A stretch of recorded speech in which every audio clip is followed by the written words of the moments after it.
There's a reason people who've actually retired see the finish line differently, and it isn't just about money.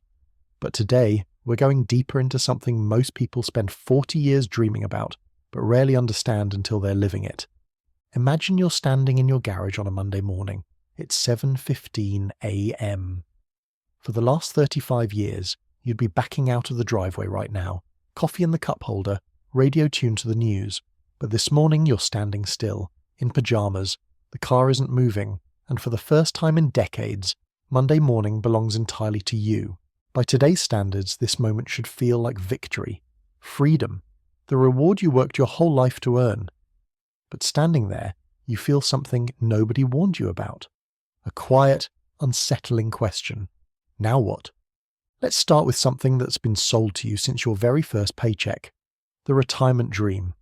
You grew up watching your father come home exhausted, dirty hands, tired eyes, 30 years at the plant, the office, the job site. And every once in a while, when he sat in his chair with the newspaper, he'd say it. Just 15 more years, then I'm done, then I can finally live.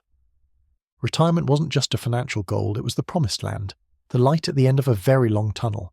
You learned early that life was divided into two parts, the working years and the golden years. You endured the first to earn the second. You sacrificed now to rest later. 40 years of alarm clocks, 40 years of commutes, 40 years of doing what had to be done, all for this moment, the moment you could finally stop. You'd travel, you'd golf, you'd sleep in, you'd do all the things you never had time for. You'd finally be free. But here's what the financial planners never told you. They taught you how to save for retirement.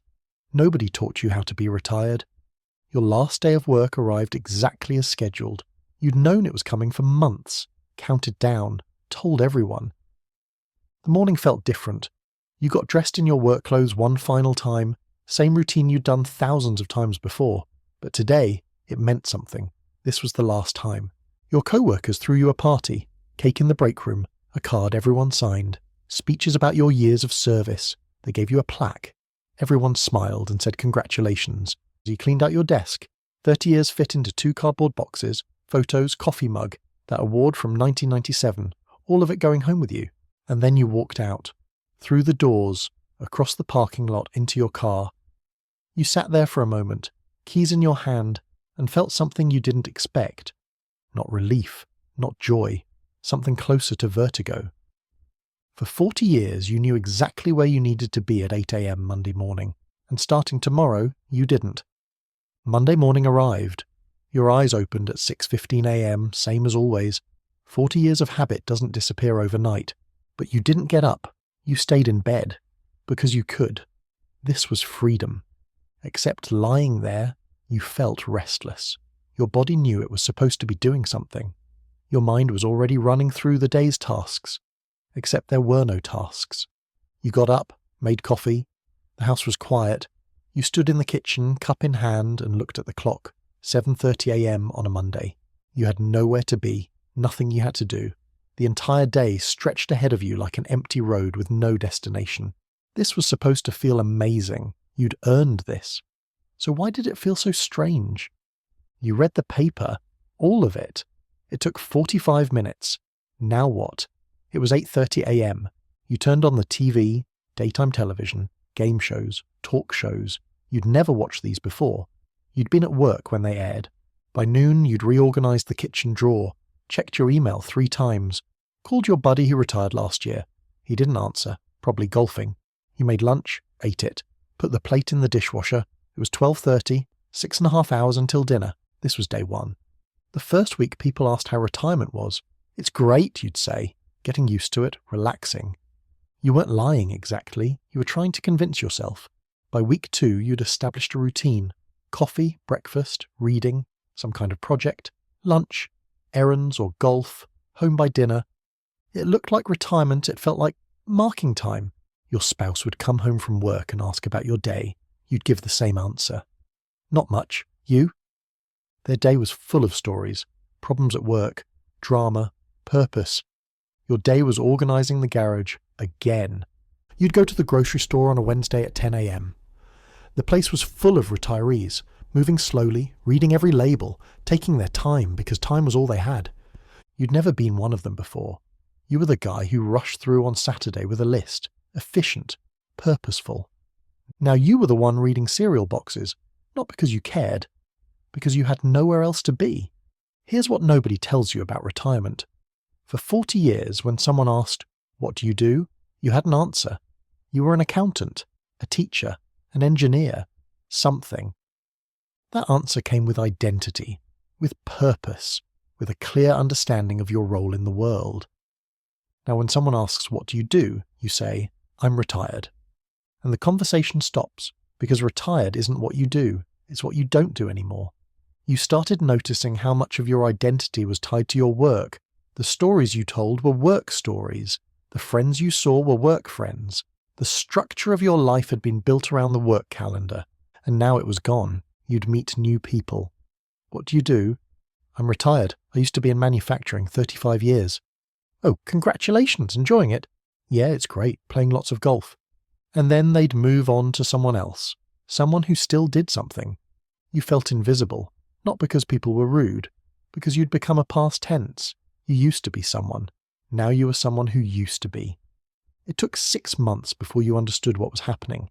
You weren't struggling with retirement, you were grieving. You were grieving the loss of purpose, the loss of being needed. For 40 years, people depended on you. You mattered in a way that was measurable. Now, if you disappeared tomorrow, the world would continue exactly as it had. You'd spent your whole life preparing financially for retirement. But nobody prepares you psychologically for becoming unnecessary. One morning, sitting at the kitchen table, it hit you. You weren't retired from work. You were retired from being needed, and that's what hurt. The golf, the travel, the sleeping in, those were nice. But they were empty calories. They filled time, but they didn't fill the need to matter. You had a conversation with your buddy Tom, who'd retired 3 years before you. You finally asked him the question, "Does it get better?" He laughed. "Took me 2 years to figure out I wasn't supposed to replace work. I was supposed to replace what work gave me." Which was what? Purpose, community, a reason to matter. Tom had started mentoring at the community college, 2 days a week. He wasn't getting paid, but he was needed. He was passing on 40 years of knowledge to people who actually wanted it. That conversation changed everything. You started looking differently at your days, not asking, "What can I do with my time?" but "What actually matters to me?" You picked up your grandson from school 1 day a week, not just babysitting, teaching him things, how to use tools, how to fix things, the stuff your dad taught you. And on those afternoons you felt something you hadn't felt since you retired. Useful. You started volunteering at the food bank, 1 morning a week, sorting cans, packing boxes, but you were part of something. People knew your name. You mattered to the operation. Slowly, retirement stopped feeling like endless empty time and started feeling like life restructured. A year into retirement, someone asked you, "What's it really like?" You didn't give them the stock answer anymore. You told them the truth. It's harder than you think, not because you don't have enough money, because you don't have enough purpose. Work gave you that, whether you realized it or not, and when work ends, you have to find it somewhere else. You learned things about yourself you'd never had time to learn before. You learned that you need projects with deadlines. Without them, things stretched out indefinitely, so you created them. You'd tell your grandson, "Let's build this birdhouse by next week." Not because it mattered, because you needed the structure. You learned that you need other people more than you thought. The isolation of retirement was real. You had to fight it deliberately. You joined groups. You showed up. You learned that retirement isn't about stopping. It's about redirecting. The energy that went into work has to go somewhere. Golf and TV weren't enough to absorb 40 years of accumulated drive. And here's what surprised you most. The best parts of retirement weren't the things you dreamed about. You dreamed about sleeping in, but that got old fast. What you didn't expect to love was Tuesday afternoon at 2 p.m. sitting in your favourite chair, reading a book with absolutely nothing pressing, just the quiet pleasure of having time to think. That small moment turned out to be worth more than any gold watch. 2 years into retirement, you'd figured something out. Retirement isn't the end of your productive life. It's the beginning of your selective life. For 40 years, you did what you had to do. You showed up because you had bills to pay. You dealt with difficult people because it was your job. You worked on things that didn't always matter to you because someone was paying you to care. Now, for the first time in your adult life, you only do things that matter to you. You only spend time with people you actually want to spend time with. You only work on projects you actually care about. You only say yes to things that add value to your life. This isn't selfishness, this is the gift. After 40 years of obligation, you've earned the right to be intentional. But, and this is what took time to understand, freedom without purpose is just emptiness with extra time. The sweet spot of retirement is freedom plus purpose. Doing what you want when you want, but making sure what you want includes mattering to someone besides yourself. You're helping your grandson learn to fish, not because you have to, because it matters. You're volunteering, not because someone's making you, because knowing you helped matters. These aren't obligations, they're choices, and that makes all the difference. Here's what nobody tells you about retirement until you're living it. The money matters, but it's not what makes retirement successful or miserable. What makes retirement successful is answering this question. Now that I'm not defined by my job, who am I? You carry something now that you didn't have when you started. You carry the wisdom of someone who's lived both sides. You know what it's like to be needed, and you know what it's like to realize you're not anymore. You know what it's like to dream about freedom, and you know what freedom actually feels like when you're living it. Retirement isn't what you thought it would be. It's harder in some ways, better in others, but you're figuring it out day by day, Monday by Monday, one small purpose at a time. And that gold watch? It sits in a drawer now. You take it out sometimes and remember what it represented. 40 years of showing up, 40 years of mattering. You're still someone, just a different someone, and you're learning to be okay with that. That's not just retirement, that's transformation.